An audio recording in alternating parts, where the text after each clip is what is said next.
देश के उपराष्ट्रपति जगदीप धनखड़ क्या कोई बड़ा खेल करने वाले थे? क्या वे विभीषण की भूमिका निभाने वाले थे? क्या केंद्र की भाजपा सरकार को उनसे बहुत बड़ा नुकसान होने वाला था? क्या उन्होंने विपक्षी दल कांग्रेस से हाथ मिला लिए थे? ये बहुत सारे सवाल हैं जो इन दिनों पूरे देश के सियासी गलियारों में उठाए जा रहे, गूंज रहे हैं। 22 जुलाई को अचानक इस्तीफा देने से ये सारे सवाल खड़े हुए हैं। रात को करीब 8 बजे जैसे ही उपराष्ट्रपति जगदीप धनखड़ द्वारा इस्तीफे की खबर आई तो एकाएक किसी को यकीन नहीं हुआ और सभी लोग हतप्रभ रह गए। अब उपराष्ट्रपति जगदीप धनखड़ ने इस्तीफा तो दे दिया और अब उपराष्ट्रपति से पूर्व उपराष्ट्रपति हो गए हैं, लेकिन इसी के साथ सियासी गलियारों में अनेक सवाल गूंज रहे हैं। उन सवालों के जवाब अभी तक किसी को नहीं मिल पाए हैं, तो हम आपसे बात करेंगे। आइए देखते हैं हमारा YouTube चैनल मेरा संवाद। मैं प्रेम आनंदकर आप सभी का हार्दिक स्वागत करता हूं। अब दोस्तों, इस विषय पर बात करने से पहले हम आपको बता दें कि जगदीप धनखड़ राजस्थान के मूल निवासी हैं। 18 मई 1951 को उनका जन्म झुंझुनू जिले के एक छोटे से गांव किठाना में हुआ। स्कूली शिक्षा उनकी गांव में ही हुई, यानी कि 1ली से 5वीं तक। इसके बाद उन्होंने चित्तौड़गढ़ स्थित सैनिक स्कूल में दाखिला लिया। वहां 12वीं तक की पढ़ाई करने के बाद जयपुर के महाराजा कॉलेज से उन्होंने ग्रेजुएशन की। महाराजा के कॉलेज राजस्थान विश्वविद्यालय के अधीन आता है और फिर इसके बाद उन्होंने LLB 1978 में LLB में एडमिशन लिया। LLB करने के बाद उन्होंने वकालत शुरू की। 1980 में राजस्थान हाई कोर्ट में सीनियर एडवोकेट बने और इसके बाद जगदीप धनखड़ ने राजस्थान हाई कोर्ट के साथ साथ सुप्रीम कोर्ट में भी वकालत शुरू की। अब आपको इनका राजनीतिक बैकग्राउंड बता देते हैं। जगदीप धनखड़ ने सन 89 यानी 89 में जनता दल के टिकट पर झुंझुनू से लोकसभा का चुनाव लड़ा और वे सांसद चुने गए। 89 से 91 तक वे सांसद रहे। 1993 से 98 तक अजमेर जिले में किशनगढ़ विधानसभा क्षेत्र से कांग्रेस के विधायक रहे, यानी कि वे जनता दल छोड़कर कांग्रेस में आ गए और कांग्रेस ने उन्हें किशनगढ़ से टिकट दिया और वो विधायक चुने गए। अब आपको थोड़ा सा वो बता दें कि जब वो सांसद थे तब चंद्रशेखर सरकार में, यानी केंद्र सरकार में संसदीय कार्य मंत्री का दायित्व उन्होंने संभाला। किशनगढ़ से विधायक रहने के बाद उनका मन फिर परिवर्तन हुआ और वे भारतीय जनता पार्टी में चले गए। भारतीय जनता पार्टी में उन्होंने राजनीति का लंबा सफर तय किया। उनकी निष्ठाओं को देखते हुए भारतीय जनता पार्टी ने 20 जुलाई 2019 को पश्चिम बंगाल का राज्यपाल मनोनीत किया। अब आप ये देखिए कि वो उपराष्ट्रपति तक पहुंचे कैसे। उपराष्ट्रपति तक इसलिए पहुंचे क्योंकि ममता बनर्जी सरकार की नाक में नकेल डालने का काम बतौर राज्यपाल जगदीप धनखड़ ने किया, तो इसका लाभ उन्हें मिला और भाजपा ने देखा कि इनकी पार्टी के प्रति अच्छी निष्ठाएं और सेवाएं हैं, तो इन्हें उपराष्ट्रपति के चुनाव में उतारा जाए। जब उपराष्ट्रपति के चुनाव हुए तो भारतीय जनता पार्टी ने जगदीप धनखड़ को अपना उम्मीदवार बनाया और उधर से कांग्रेस ने अपना उम्मीदवार पूर्व केंद्रीय मंत्री मार्गेट अलवा को बनाया। जगदीप धनखड़ ने मार्गेट अलवा को हराया और वे उपराष्ट्रपति चुने गए।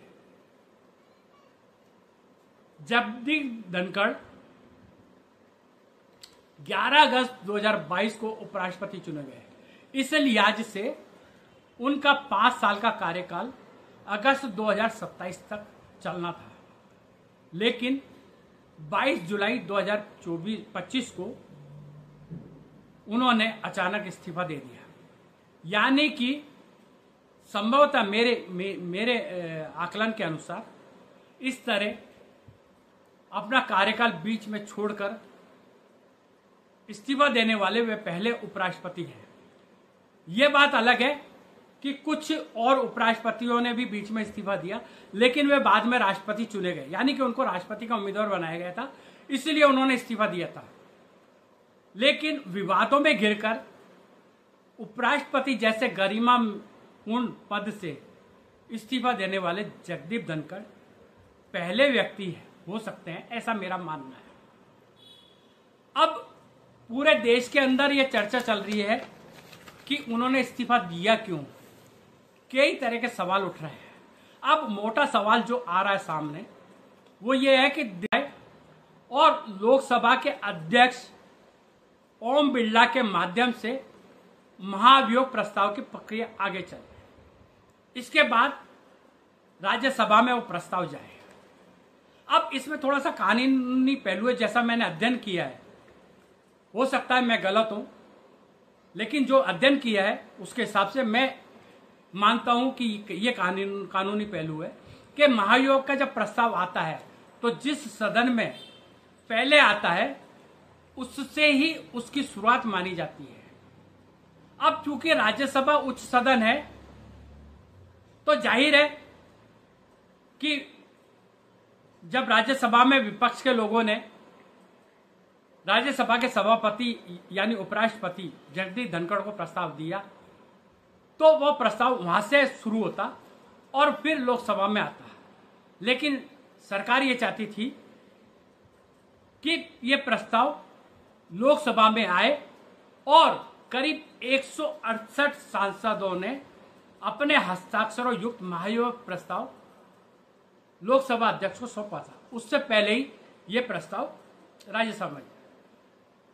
अब यही बात सबसे बड़ी अखर गई, क्योंकि सरकार ये चाह रही थी कि पहले लोकसभा में चर्चा हो और उस प्रस्ताव को फिर बाद में राज्यसभा में जाए, जिसका अनुमोदन राज्यसभा से हो जाए। तो ये थोड़ा सा जब महाभियोग और विशेषाधिकार प्रस्ताव आते हैं तो ये थोड़ी सी कानूनी पेचीदगी है, जितना अध्ययन मैंने किया है। तो हो सकता है कि ये जो उपराष्ट्रपति ने बतौर राज्यसभा के सभापति विपक्ष का जो प्रस्ताव स्वीकार किया वो सरकार को नागवार गुजरा हो। लेकिन केवल मुद्दा एक यही नहीं है, और भी बहुत सारे मुद्दे हैं। कुछ समय पहले एक कार्यक्रम में केंद्रीय कृषि मंत्री शिवराज सिंह चौहान मौजूद थे। शिवराज सिंह चौहान मध्य प्रदेश के मुख्यमंत्री रह चुके हैं और अभी कृषि मंत्री हैं।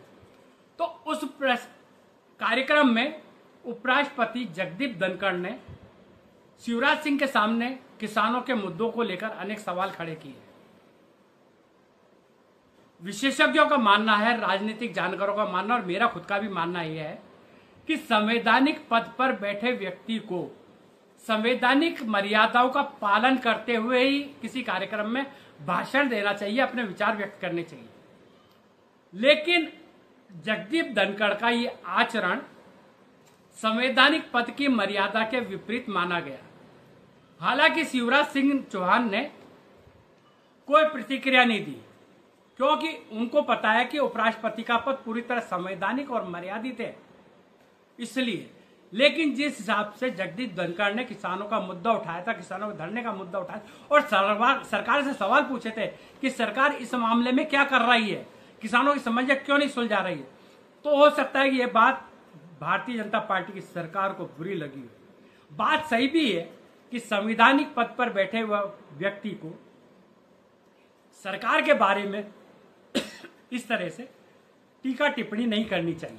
यदि उन्हें कोई बात कहनी है तो वो प्रधानमंत्री से या कृषि मंत्री से अकेले में कह सकते हैं, सार्वजनिक रूप से सरकार की आलोचना नहीं कर सकते। तो ये बात उनको चुभी होगी। अब ये भी माना जा रहा है कि पिछले कुछ समय से जगदीप धनखड़ कांग्रेस के खेमे में बैठकर सरकार के लिए कुछ रचनाएं रच रहे थे। अब वो रचनाएं क्या हो सकती हैं, ये राजनीति के या सियासत के जानकार बता सकते हैं। लेकिन इस बार आपको बता दें कि जो केंद्र की भाजपा सरकार है, नरेंद्र मोदी के नेतृत्व वाली सरकार है, वो बैसाखियों के सहारे पे है और जो 400 पार का नारा दिया था वो उतना मिल नहीं पाया, बहुमत नहीं मिल पाया था। तो सहयोगी दलों के सहयोग से सरकार बनी है और शायद यही समझना जगदीप धनखड़ की सबसे बड़ी भूल हो सकती है। जगदीप धनखड़ ने देखा होगा कि सरकार पूर्ण बहुमत में नहीं है, लेकिन वो शायद ये भूल गए कि प्रधानमंत्री नरेंद्र मोदी हैं। वो सारे सियासी दांवपेच अच्छी तरह जानते हैं। नरेंद्र मोदी सरकार चलाना भी जानते हैं और दांवपेचों को चलाना भी जानते हैं। यही भूल जगदीप धनखड़ को भारी पड़ गई। अब सियासी गलियारों में तो यह भी कहा जा रहा है कि वो इन दिनों पूरी तरह से विभीषण की भूमिका में आ गए थे, यानी कि अपना लंका जला के तमाशा देखने वाली स्थिति में। अब जगदीप धनखड़ का वजूद क्या होगा? क्या जगदीप धनखड़ के इस्तीफा देने से या उनको सरकार द्वारा उनसे इस्तीफा मांगने से देश का जाट वर्ग नाराज होगा? और बात तो कुछ ऐसी भी आई है कि कुछ जाटों ने अभी अपनी कोई प्रतिक्रिया नहीं दी है। लेकिन अब सबसे बड़ा सवाल ये आ रहा है कि जब जगदीप धनखड़ ने इस्तीफा दे दिया है तो नया उपराष्ट्रपति कौन होगा? तो इसमें अभी अनेक तरह की बातें सामने आ रही है कि सरकार है जो फिर से वापस किसी देश के जाट नेता को उपराष्ट्रपति बनाएगी या किसी उस दलित वर्ग से किसी को उपराष्ट्रपति बनाएगी या किसी पश्चिम बंगाल से किसी नेता को उपराष्ट्रपति बनाएगी या साउथ से किसी चेहरे को उपराष्ट्रपति बनाएगी या बिहार में जो विधानसभा चुनाव होने हैं उसको ध्यान में रखते हुए उस पर उपराष्ट्रपति चुनाएगी। ये सारे कयास हैं। जगदीप धनखड़ ने इस्तीफा क्यों दिया, इसके पीछे जो सवाल उठाए जा रहे हैं वो सब कयास है। सच्चाई क्या है ये सरकार जानती है, जगदीप धनखड़ जानते हैं, बाकी सारे कयास हैं। हम भी केवल उन्हीं कयासों की बात कर रहे हैं, ठोस रूप से कुछ भी नहीं कह रहे हैं। हमने मतलब जब तक सरकार की तरफ से या जगदीप धनखड़ की तरफ से कोई बयान नहीं आ जाता तब तक ये नहीं कहा जा सकता कि जगदीप धनखड़ ने इस्तीफा क्यों दिया। तो दोस्तों, देश भर के अंदर अभी जो ताजा ज्वलंत मुद्दा है वो उपराष्ट्रपति